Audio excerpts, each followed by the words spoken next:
Oi, gente, tudo bem? A ideia desse vídeo é que a gente possa falar um pouco sobre as principais ideias do capítulo 33 do livro Uma Breve História da Ciência, que se chama Continentes em Movimento. Acho que a gente pode partir da principal ideia que organiza esse capítulo e que busca entender o que está sob os nossos pés, né? Como que é a estrutura formadora do planeta, principalmente pensando, tentando entender como ela se organiza, do que ela é feita, ela é fixa, ela tem movimento, né? Então essa é a grande pergunta do capítulo, e ele começa lembrando que a gente foi construindo pensamentos e conhecimentos em torno dessa questão, sempre contando muito com a nossa imaginação, né? Por um lado, com a nossa imaginação, com a nossa criação, força criativa, né? Por outro, fomos aprendendo com o tempo a usar algumas técnicas que favoreciam a construção desses conhecimentos, desses saberes, né? Ele conta que por muitos e muitos séculos, né, a principal forma de compreender os fenômenos que acontecem na estrutura desse planeta, né, o que explica a formação de vulcões, as montanhas, a organização dos continentes e dos mares, a questão dos fósseis, né, o que poderia explicar seres que surgem e desaparecem, esteve muito fortemente vinculada ao que a gente chama de ideias catastrofistas, né? Então, ideias que apostam em grandes eventos naturais que ocorrem no planeta e que vão mexendo um pouco na constituição desse planeta, seja na sua estrutura, seja na parte viva, né? Por outro lado, o principal mote deste capítulo é trazer para nós todo o conhecimento geológico que vai se consolidando, principalmente a partir do século XIX, né? E então, ele passeia um pouco por principais ideias que vão permitindo que a forma como a gente modela a nossa compreensão sobre o planeta vai se modificando, né? De acordo com os trabalhos de alguns cientistas. Então, queria falar um pouco sobre isso. Muito bem. Acho que retomando aqui algumas perguntas que foram feitas, né? Neste campo da geologia, que foram movendo as buscas. Então, em primeiro lugar, o que pode explicar o fato de que os continentes parecem ter um encaixe perfeito? Porque eles parecem se encaixar. O que poderia explicar isso? Sempre foi assim ou eles de fato um dia se encaixaram, né? 2. Como é possível que lugares separados por mares e oceanos possuam formações rochosas semelhantes? Então a gente foi estudar, por exemplo, rochas da costa brasileira ou da costa africana e encontramos semelhanças na composição. E aí vem a pergunta, é o acaso ou não? Ou em outro momento elas não estiveram tão afastadas assim e separadas por um oceano? Em terceiro lugar, o que pode explicar alguns padrões de distribuição de seres vivos, né? E ele dá o exemplo de lesmas da Europa e da costa leste da América do Norte, novamente, né? 2 faixas de terra que estão separadas por mar, mas que mostram uma semelhança. Nesse caso aqui é com espécies vivas, né? Então ele cita essa espécie de lesma que foi encontrada nos 2 lugares. Então novamente vem a pergunta, né? Será que os continentes sempre estiveram onde estão? E essa é uma grande pergunta que moveu a geologia do século XIX. Então aqui, para caminhar para a parte final desse vídeo, queria passear um pouco pelas ideias de alguns cientistas que foram muito importantes nessa reflexão. Em primeiro lugar, queria citar o Alfred Wegener, desculpa, eu não sei se fala corretamente assim, Wegener. Ele é um geólogo alemão e ele defendia duas grandes ideias. A primeira, ele trouxe a ideia de que de fato os continentes um dia foram todos reunidos, e ele deu a esse nome, ele falou que era a Pangeia, né, que nós tanto já ouvimos falar.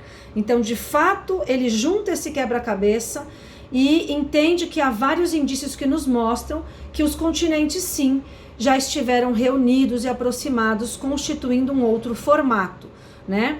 E que o oceano ficava ao redor. Então a gente percebe aqui que ele ainda está muito numa relação de olhar, para pensar o modelo dele, um olhar continente-oceano.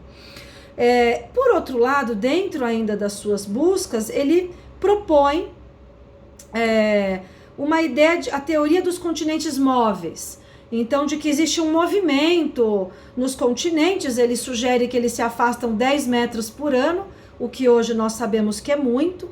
Esse movimento dos dados nossos atuais, ele é da ordem de milímetros, né, de afastamento por ano. Então, a gente dá esse nome para isso de deriva continental. Então, essa ideia de que os continentes estão à deriva e de que há movimento já era uma ideia muito revolucionária, e por isso, inclusive, ele teve muitas críticas e recebeu muito pouco apoio à sua época. Era uma ideia muito revolucionária, para a época, e mesmo assim ele não deixou de defendê-la. Para avançar, queria falar do Arthur Holmes, que é um geólogo também, de 1890 a 1965 ele faleceu. E ele sugere algo em outro lugar deste modelo, da construção do modelo da Terra, né? Ele sugere, na verdade, que a superfície da Terra ela é formada por uma parte sólida da crosta e uma parte líquida, de rocha líquida, né? Que ele chama de manto. Então, é uma ideia de rochas derretidas que vivem em movimento de convecção. Ele entende, portanto, nesse modelo faz parte a ideia de que existe um núcleo muito quente e uma superfície fria, e nessa relação de diferença de temperatura é que acontece a movimentação constante dessa parte líquida, dessas rochas derretidas, né, que ele imagina. E ele diz, né, que ele fala das erupções vulcânicas e da movimentação dos continentes, tudo apoiado nessa questão dessa ideia do manto, um manto que está ali embaixo, se movendo a crosta e por vezes entrando em erupção, o que pode ser visto nos vulcões, né? O que acontece? A gente então até aqui está com um olhar sobre a superfície e sobre o interior. Avançando um pouco, na época da Segunda Guerra houve um grande investimento tecnológico e científico na busca de novas informações sobre o mundo natural, principalmente dentro dos oceanos, e teve um grande desenvolvimento da questão dos submarinos, e muitos dados coletados do fundo oceânico, né, que era uma informação ainda muito distante para nossa sociedade. Então, tem um cientista que é um geólogo da Marinha dos Estados Unidos, chamado Harry Hess. Ele nasceu em 1906 e morreu em 1969. E ele, ao analisar todos esses dados, ele sugere uma ideia bem diferente daquela que o Alfred Wegener tinha trazido, né? Ele entende que existe uma continuidade, então o modelo dele é diferente, não há continentes navegando sobre um oceano, né? Ele entende que o fundo oceânico, o leito oceânico e os continentes acontecem de modo contínuo, pensando na formação rochosa. Então, pela primeira vez a gente tem essa proposta de uma continuidade, né? E não a Terra que flutua, como achava o Wegener, tá? Por fim, a gente vai para um sujeito chamado John Wilson. Ele é de 1908 e morreu em 1993, faz menos tempo, né? E ali a gente tem um grande passo. Ele desloca o olhar dele dessa relação continente-mar E ele passa a entender de uma outra perspectiva, né, que são as grandes placas. Então, com ele surge a teoria das placas tectônicas. Então, independentemente se é em continente ou no fundo do mar ou se cruzando, ele visualiza que toda a crosta ela é formada pela união de várias grandes placas rochosas, tá? Que se encaixam, cobrindo toda a superfície entre o mar e a terra, né? E ele fala, inclusive, que são formações imperfeitas, né? Desculpa, encaixes imperfeitos, e que nisso tem que haver um estudo de como é que acontece quando existe uma sobreposição, quando elas colidem ou quando elas se afastam. Então, ele continua mantendo uma ideia aqui de possível movimento, mas ele quebra a ideia continente-oceano e traz uma ideia de grandes placas que estão desenhando os continentes e os oceanos, tá? Para terminar, só para lembrar que o capítulo nos conta também que a gente foi desenvolvendo métodos, né, principalmente que envolviam radioatividade ou datação radiométrica, para a gente começar a entender a idade das rochas, né?